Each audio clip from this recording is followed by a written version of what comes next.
ওয়ালাইকুম আসসালাম, কি অবস্থা তোমার? ভাই আপনার একটা কথা বলছিলাম ভাই। আরে চাকরির ব্যাপার না, সমস্যা নাই, তোমার তো যোগ্যতা আছে, চাকরির যোগ্যতা দিয়ে নিবা। আর আমার কাছে আইছো মানে আরেকজনের চাকরি খাইতেছো, বুঝো নাই? যোগ্যতাতে চাকরি না, যোগ্যতা যা। এলাকায় যে কটা জায়গা আছে, মনে কর যে অটো গ্যারেজ, রিক্সা গ্যারেজ, অটো স্ট্যান্ড, রিক্সা স্ট্যান্ড, বাস স্ট্যান্ড সহ যেই কটা জায়গা আছে সব জায়গা যেন আমগো লোক থাকে, একটা জায়গা যেন খালি না থাকে। ভাই ঠিক আছে? আরেকটা কথা ভাই, রিয়াজুল পারে ভাই বাড়ি উঠাইতেছে ভাই 10 তলা ভাই, কাউরে জানাই নাই ভাই। আর শোন, জিয়াদুলে যেটা করতেছে আগে আগে যাবি, ঠিক আছে? আজকে বিকালেই যাবি ভাইয়া, মনে কর যে শাস্তা করে দিয়ে দিবি। আমার ছোলা ভাই আমি লয়ে যাবো, যদি না দেয় তারপর আমি বুঝালাম ভাই। আমার তাহলে ফোন দিস। ভাই এটা কথা ছিল, আপনার একটা কথা কিন্তু ভুলে গেছিলাম। কি 1000 টাকার টেন্ডার ছিল, কি করবো এটা?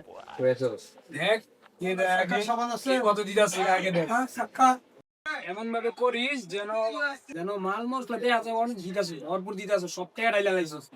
কিন্তু মনে কর উপরটা ফিটফাট, ভিতরটা সদরঘাট, তাহলে আমার কাছে লাভ থাকবো না। হবে টাকা কি কম ঢালছি? মনে কর যে এই যে তোকে পিছনে টাকা ঢালতে হয়, ওর পিছনে টাকা দিতে ওই লয় 2000, তুই লয় 3000 পোলা পাইলি, এই টাকা কি দিতে হয় না?